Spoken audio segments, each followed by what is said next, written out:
Hello and welcome to ET Now Startup Central, India's first and only daily show dedicated to startups and entrepreneurship. I'm Chandra Srikanth, joining you from India Startup Hub, Bangalore, and we have a power-packed lineup over the next 20 minutes. And I'm Kumar, coming to you live from ET Now's Mumbai studios. First up, a look at all that's making headlines in the world of startups. It's a biggie. Alibaba is looking to increase its India footprint and is eyeing a stake in India's largest internet firm, Flipkart. And it's looking for a discount on Flipkart's current valuation of $15 billion as well. Amit Singhal, one of Google's most influential engineers, is set to retire by the end of February. He will be replaced by Jonathan, the engineering VP who leads Google's sprawling research in artificial intelligence. If you're running a social venture with technology at the core, you have higher chances of getting funded by impact investors. We get you a roundup of the prominent deals that stood out in the impact investment space in 2015. And in our special segment, The 3 Mistakes of My Life, we get you Mindtree's co-founder Subroto Bagchi, who talks about his mistakes that others can learn from.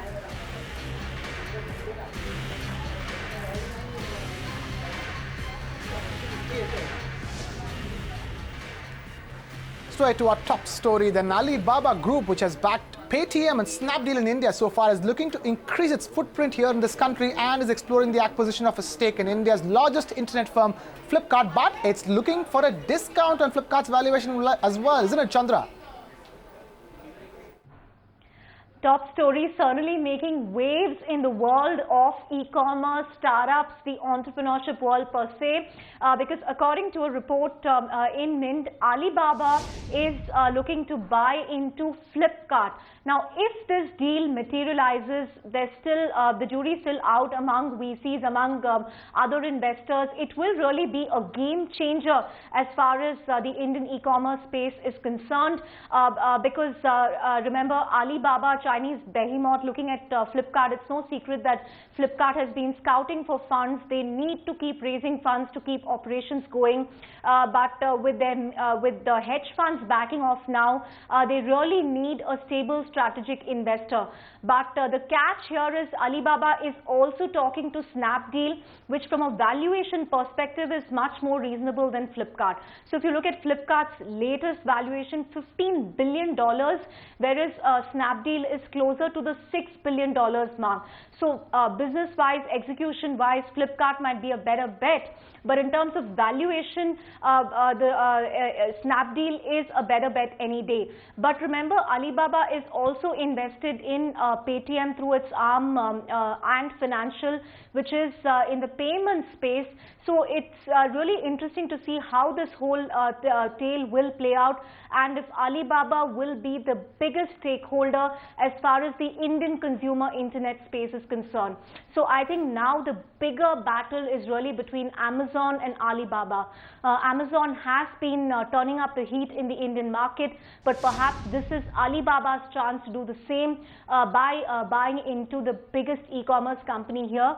Few people say it looks far-stretched at this point. Let's really see how that plays out. Certainly, Chandra. It's a really big deal in the works as far as the India startup space is concerned. All eyes are on that, and to see what kind of a discount that Alibaba will finally end up getting if they end up picking up that all-important stake in Flipkart. Now, moving on to the other big story we're tracking over here, Amit Singhal, one of Google's most influential engineers, is set to retire on the 26th of February. Singhal, who is the Senior Vice President for Search, is one of the earliest builders of its global computer system. A 15-year Google veteran, Singhal was instrumental to many of the technologies that have made Alphabet an engineering powerhouse and one of the world's most valuable companies. Singhal is being replaced by Jonathan, the engineering VP who leads Google's sprawling research and artificial intelligence efforts, and he will be taking his place. The replacement is indicative of how important artificial intelligence technology is becoming to the Silicon Valley company. If you're an entrepreneur in the social space, especially if you're running a venture in healthcare or education that backed by technology, then this is really the best time to start up there, because from data that we are tracking based on venture intelligence, there's been increased activity as far as the impact investing space is concerned.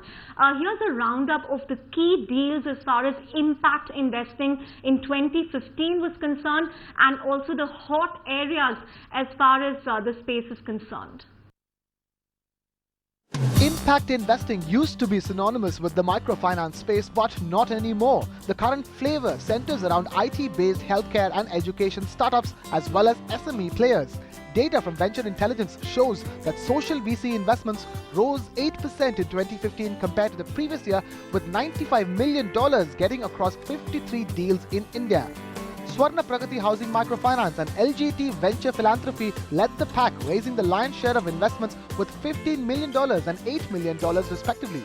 The IT industry emerged as the hot favorite for investments among social venture capital investors, accounting for 26% of the investment activity across 14 investments worth $25 million. Education was the second favorite industry, attracting 11 investments worth $8 million. Among cities, Bengaluru retained its spot as the hot favorite among social VC investors. 2015 saw Bengaluru attract 16 investments worth $23 million, followed by Mumbai, which accounted for 9 investments worth $19 million, and Delhi bagging the third spot. Away from that, on to the special segment on the show that we call The 3 Mistakes of My Life. And today, we get you Mindtree's co-founder Subroto Bagchi, who talks about his mistakes that others can learn from. Take a look. You know, when I was very young, I was just about starting my career in the IT industry. I remember, once I was to submit a tender on which I had worked for many, many days. And come the date of the tender submission, something happened and I completely blanked out. I forgot to submit it on time, and as a result was shut out. And it was devastating on me. I had no idea what had happened that morning. So I walked up to my boss, his name used to be Benu Majumdar, and I said I want to put in my papers. I was taking moral responsibility, and it was a big deal at that time. And he would have none of that. You know, he listened to me. Obviously, the organization was distraught as well, but they wouldn't let me go. So it took me many, many months. But from that, I really learned a very important lesson, and that is mistakes happen, but you also need to learn to forgive yourself. That's my first mistake. My second mistake happened when we had just started my first entrepreneurial venture when I was 28 years old. This was a company called Project 21. And Project 21 was co-founded by 3 people, 2 of them a lot older than me. And Project 21 winded up after 3 years, not because there was no market. It happened because the 3 founders did not have a shared vision on how to take the company forward once success came in. So many startups actually fold up not because of external reasons, but because the founders lack a shared vision.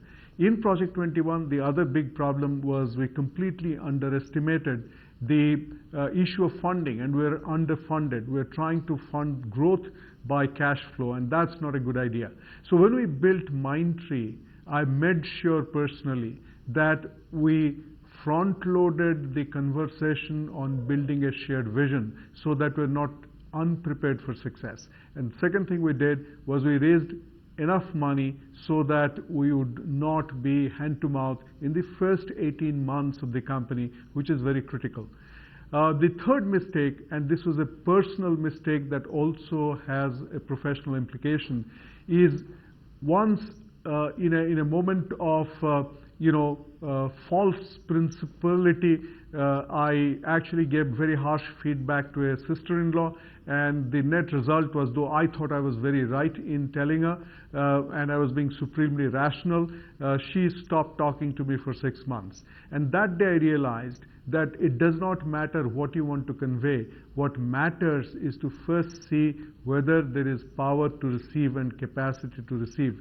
And though I hurt my sister-in-law, I regret it very much. I think it is an important lesson for all of us. The truth sometimes is not important. What is important is what the other individual can do with what you have to say. Our final segment, the number we are crunching for you today is 2 hours.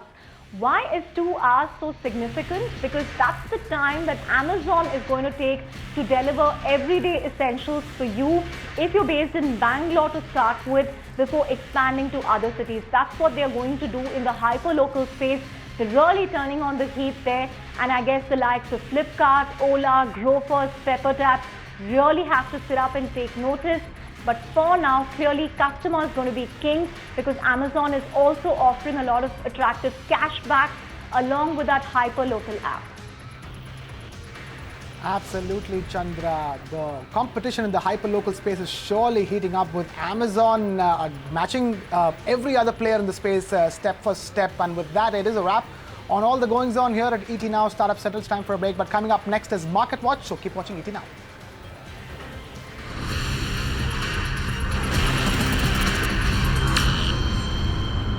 Find us on Facebook at facebook.com/ETNow and don't forget to click the like button. You can also follow us on Twitter at ETNowLive. To stay updated with all our programming, hit the subscribe button on our YouTube channel by logging on to youtube.com/user/ETNow.